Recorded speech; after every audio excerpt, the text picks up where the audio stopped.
श्री सुखदेव जी कहते, परीक्षित, जब भगवान श्री कृष्ण ने देखा कि उत्पात शुरू हो गए, आकाश पृथ्वी अंतरिक्ष में बड़े बड़े अपशकुन हो रहे हैं, उन्होंने सुधर्मा सभा में उपस्थित सभी यदुवंशियों से बात कही। श्रेष्ठ यदुवंशियों, ये देखो द्वारिका में बड़े बड़े भयंकर उत्पात होने लगे हैं। ये साक्षात यमराज की ध्वजा के समान हमारे महान अनिष्ट के सूचक है। अब हमें द्वारिकापुरी में नहीं ठहरना चाहिए। स्त्रियां, बच्चे और बूढ़े तुरंत द्वारिका से निकले और शंखोद्धार क्षेत्र में चले जाएं और हम लोग सब प्रभास क्षेत्र में चले।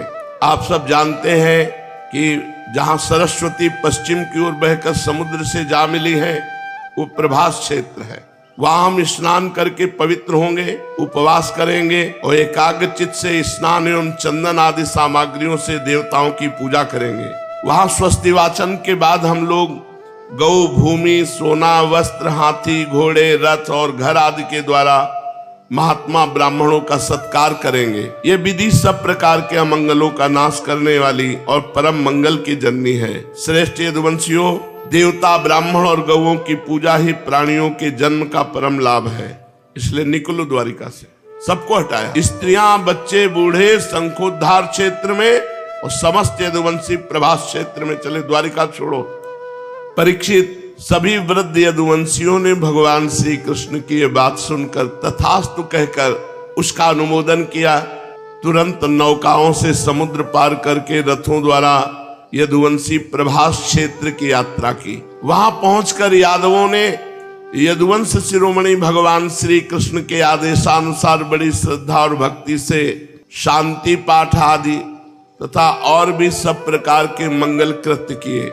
ये सब तो उन्होंने किया, परंतु श्रापवश उनकी बुद्धि हरण हो गई। ब्राह्मणों का एक तरह से उपहास किया था, पेट में वो बांध करके कि लड़का होगा कि लड़की, तो उनका इससे वो होगा जो तुम्हारे वंश का विनाश करेगा। अब वो समय आ गया। भगवान ने आदेश किया था कि स्वस्ति वाचन करा करके, गौओं का पूजन करके, ब्राह्मणों का पूजन करके खूब दान पुण्य करो, मंगल होगा। प्रभास क्षेत्र में स्वस्ति वाचन होते होते बुद्धि खराब हो गई, क्योंकि वो साफ है और सबने जो नहीं पीना चाहिए वो पिया। ये अंतिम लीला है इनकी। मैरेयक नामक मदिरा का पान किया। ये पीने में बहुत मीठी लगती है, परिणाम में सर्वनाश करती है। सबकी बुद्धि भ्रष्ट हो गई। भगवान ने क्या कहा था, किसी को होश नहीं रहा। तीव्र मदिरा के पान से सब के सब घमंडी अहंकार से युक्त हो गए और एक दूसरे से लड़ने झगड़ने लगे। सच पूछो तो ब्राह्मणों का शाप लागू हो गया। श्री कृष्ण की माया बड़ी गूढ़ है। अब वो आपस ही में क्रोध करके एक दूसरे पर धनुष, बाण, तलवार, भाला, गदा, तोमर, रिष्टि, अस्त्र शस्त्रों से भिड़ गए। आपस ही में कहते हैं 88 करोड़ यदुवंशी, 88 करोड़। वैसे ही महाबलवान थे। अब तुम मैरेयक नामक मदिरा का पान किए थे तो बुद्धि भ्रष्ट थी। वो अपने ही पुत्र पौत्रों को काटने लगे। मतवाले यदुवंशी रथों, हाथियों, घोड़ों, गधों, ऊंटों, खच्चरों, बैलों, भैंसों और मनुष्यों पर भी सवार होकर एक दूसरे को बाणों से घायल करने लगे, मानो जंगली हाथी एक दूसरे पर दांतों से चोट कर रहे हों। सबकी सवारियों पर ध्वजाएं फहरा रही थी। पैदल सैनिक भी आपस में उलझ रहे थे। प्रद्युम्न सांब से युद्ध करने लगे, अक्रूर जी भोज से युद्ध करने लगे। ये घर के लोग हैं, घर के जन हैं। अनिरुद्ध जी सात्विकी से भिड़ गए, सुभद्र संग्रामजीत से, भगवान श्री कृष्ण के भाई गद उसी नाम के उनके पुत्र से सुमित्र सूरत से युद्ध करने लगे। ये सभी बड़े भयंकर योद्धा क्रोध में भरकर एक दूसरे का नाश करने पर तुल गए। इनके अतिरिक्त निषठ, उल्मुख, सहस्त्रजीत, सत्यजीत और भानु आदि यादव भी एक दूसरे से गुथ गए। भगवान श्री कृष्ण की माया ने तो इन्हें अत्यंत मोहित कर रखा था। ब्राह्मणों के साप ने बुद्धि भ्रष्ट कर दी, मदिरा के नशे ने और बुद्धि भ्रष्ट कर दी। दासार, वृष्णि, अंधक, भोज, सात्वत, मधु अर्बुद, माथुर, सूरसेन, विसर्जन, कुकुर, कुंती भोज, ये सब आपस में लड़ लड़ करके एक दूसरे को मार डाला, काट डाला एक दूसरे को। मूढ़ता ऐसी छा गई कि पुत्र पिता को, पिता पुत्र को काट रहा है, भाई भाई को काट रहा है, भांजा मामा को, नाती नाना को, मित्र मित्र को, सुहृद सुहृद को, चाचा भतीजे को, एक घर के ही सब यदुवंशी एक दूसरे को काट काट करके गिराने लगे। अंत में जब उनके सब बाण समाप्त हो गए, धनुष टूट गए, शस्त्रास्त्र नष्ट भ्रष्ट हो गए, तब उन्होंने अपने हाथों से समुद्र तट पर उगी एरका नाम की, ये वही एरका है जो घिस घिस करके फेंका गया था मूसल, जो उसी से तलवार की तरह प्रकट हुई।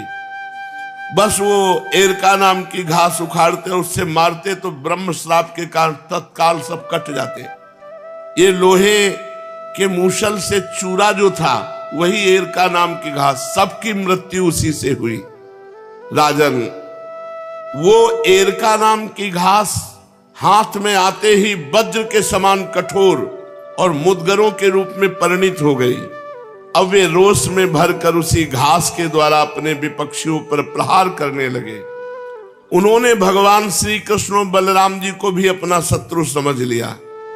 उन आताताइयों की बुद्धि ऐसी मूढ़ हो रही थी कि वो भगवान बलराम जी को भी मारने के लिए दौड़े। कुरुनंदन, भगवान श्री कृष्ण और बलराम जी युद्ध भूमि में इधर उधर विचरने लगे। अब तो एक दूसरे को मार मार करके सब नष्ट हो गए। जैसे बांसों की रगड़ से उत्पन्न दावानल बांसों को ही भस्म कर देता है, वैसे ब्रह्म शाप से ग्रस्त और भगवान श्री कृष्ण की माया से मोहित यदुवंशियों के स्पर्धा मूलक क्रोध ने पूरे यदुवंशियों का विनाश कर दिया। एक भी नहीं बचा, एक भी नहीं बचा।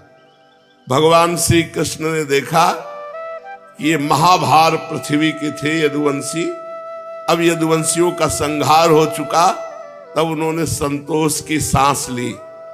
बलराम जी ने समुद्र तट पर बैठ करके एकाग्र चित्त होकर परमात्मा का चिंतन किया और अपने स्वरूप में लीन हो गए, शेष भगवान के रूप में।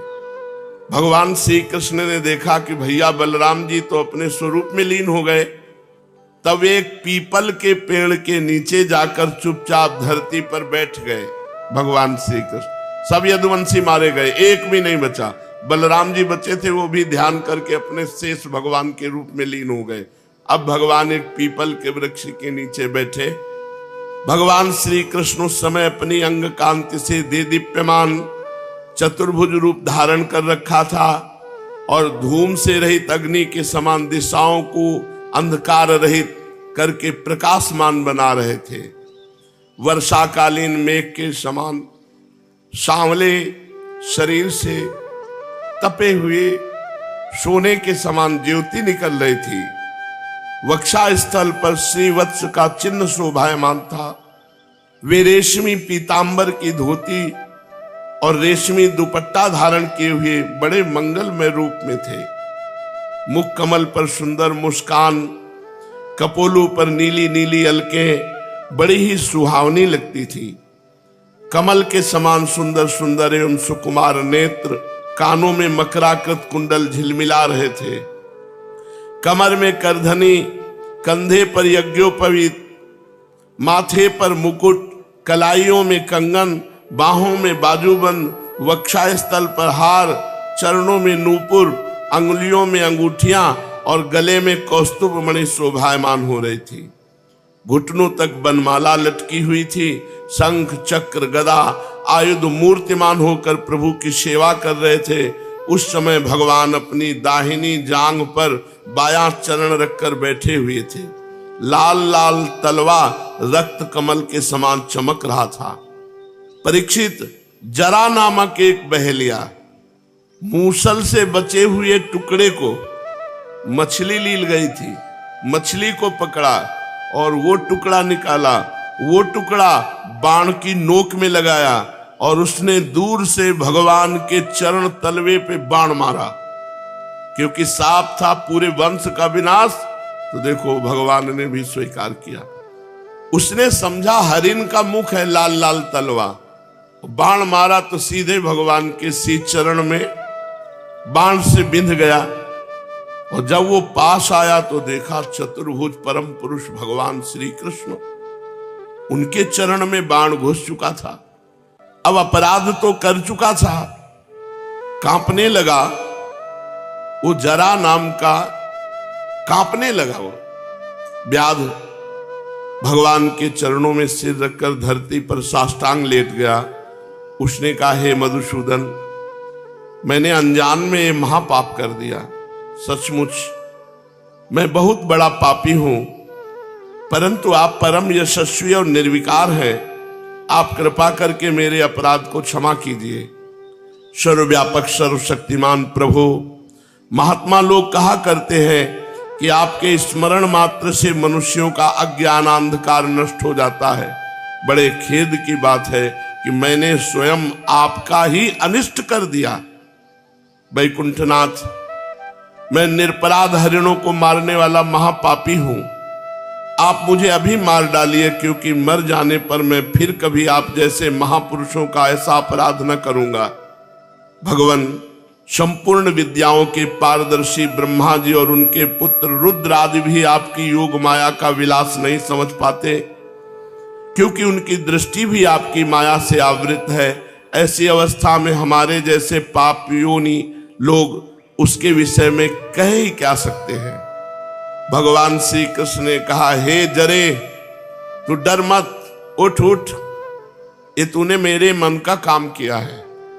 जा, मेरी आज्ञा से ये विमान आया, तू बैठ और स्वर्ग में जा, जिसकी प्राप्ति बड़े बड़े पुण्यवानों को बड़ी कठिनता से होती है। अपने मारने वाले बाण जो चरणों में मारा, व्याध को भगवान ने सदेह विमान पर स्वर्ग में भेजा।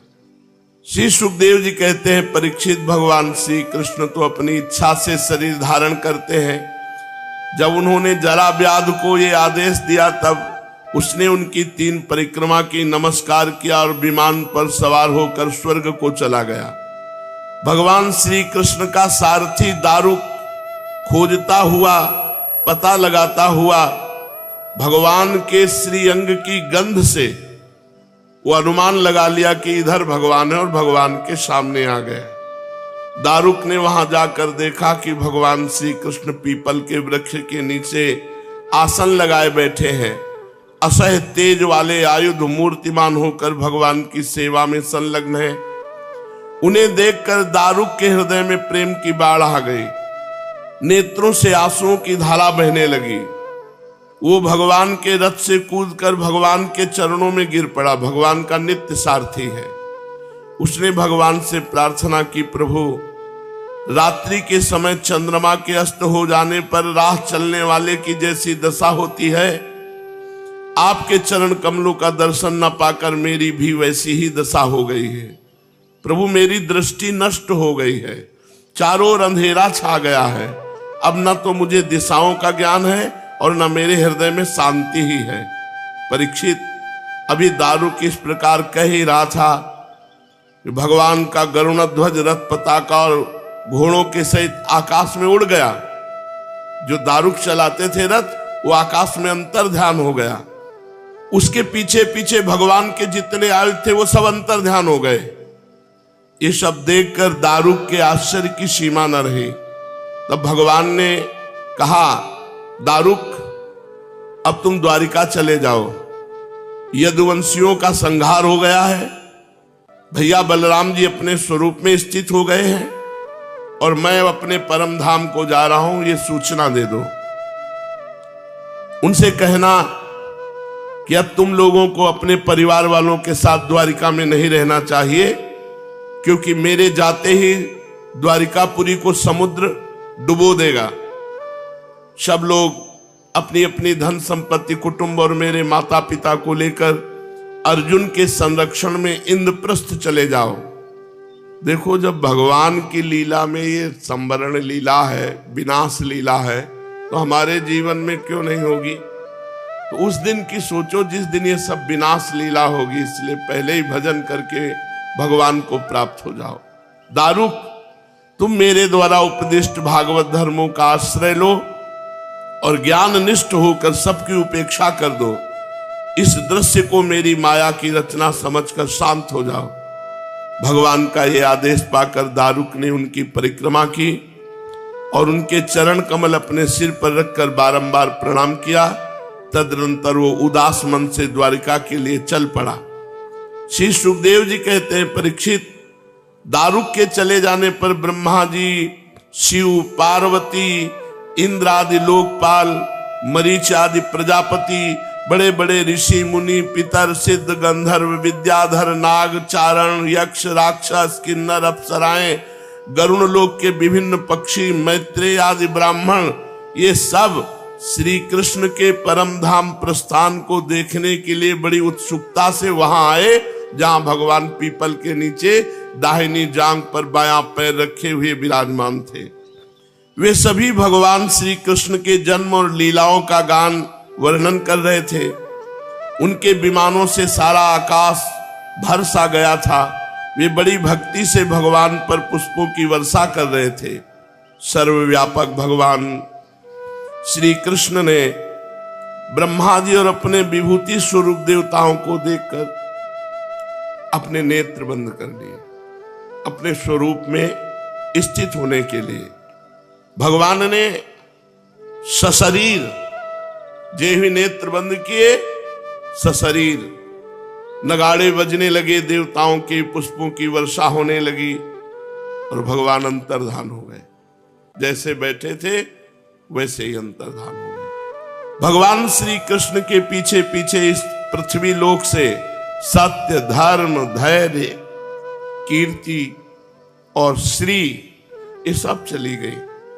भगवान श्री कृष्ण की गति मन और वाणी के परे है।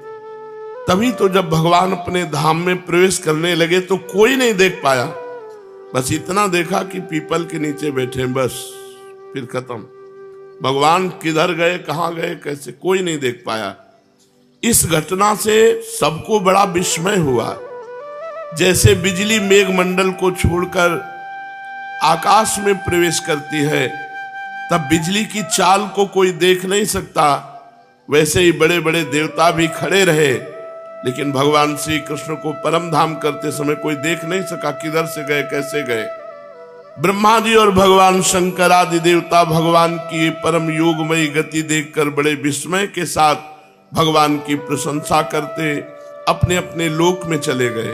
परीक्षित, जैसे नट अनेकों प्रकार के स्वांग बनाता है परंतु वो निर्लेप रहता है, वैसे ही भगवान है। मनुष्यों के समान रूप धारण करके जन्म लेना, लीला और फिर लीला का स्मरण कर लेना उनके लिए अभिनय मात्र है। वे स्वयं ही इस जगत की सृष्टि करते हैं, इसमें प्रवेश करते हैं, फिर इसका संहार कर लेते हैं। महामहिम स्वरूप है। देखो ना, संदीपनी गुरु का पुत्र यमपुरी चला गया था परंतु सशरीर उसको लौटा लाए। देखो ना, तुम्हारा इस शरीर ब्रह्मास्त्र से जल चुका था परंतु उन्होंने तुम्हें जीवित कर दिया। वास्तव में उनकी शरणागत वत्सलता ही है इसलिए। और तो क्या कहूं, महाकाल भगवान शंकर को भी युद्ध में तृप्त कर दिया और अपने प्रत्यपराध करने वाले को, जो उनके चरणों पर बाण प्रहार किया, ऐसे कृपालु उसे सदैव स्वर्ग भेज दिया। प्रिय परीक्षित, भगवान अपने शरीर को सदा के लिए यहां रख सकते थे, अवश्य रख सकते थे, पर उन्होंने ऐसा नहीं किया क्योंकि वो निरपेक्ष है। संपूर्ण जगत की स्थिति, उत्पत्ति और संहार उनका एक खेल है। संपूर्ण शक्तियों को धारण करने वाले उन्होंने अपने शरीर को भी यहां नहीं रखा, अंतर ध्यान कर दिया। इससे उन्होंने दिखाया कि यहां से सबको जाना है, यहां किसी का भी शरीर नहीं टिकेगा। आत्मनिष्ठ पुरुषों के लिए आदर्श है कि वो अपने शरीर पर प्यार ना करें, इसका नाश होगा। जो पुरुष प्रातःकाल ब्रह्म मुहूर्त में भगवान श्री कृष्ण के परम धाम गमन की इस कथा को एकाग्रता पूर्वक सुनेगा, कीर्तन करेगा, वो भगवान के सर्वश्रेष्ठ परम पद को प्राप्त होगा। इधर दारुक भगवान श्री कृष्ण के विरह से व्याकुल होकर द्वारिका आया। वसुदेव जी और उग्रसेन के चरणों पर गिर गिर करके आंसुओं से भीगे हुए पूरा का पूरा विवरण सुनाया कि सब यदुवंशी नष्ट हो गए, बलराम जी अपने स्वरूप को प्राप्त हो गए और भगवान श्री कृष्ण अंतर्धाम हो गए। ये बात सुनते ही शोक के मारे सब मूर्छित हो गए। सब श्री कृष्ण वियोग से विह्वल होकर सिर पीटने लगे। बहुत से तो निष्प्राण होकर वहीं शरीर छोड़ दिया। जो ही सुना श्री कृष्ण अंतर्ध्यान हो गए तो वहीं शरीर छोड़ दिया बहुत से लोगों ने। तो देवकी, रोहिणी, वसुदेव जी अपने प्यारे पुत्र श्री कृष्ण और बलराम को न देखकर शोक की पीड़ा से बेहोश हो गए।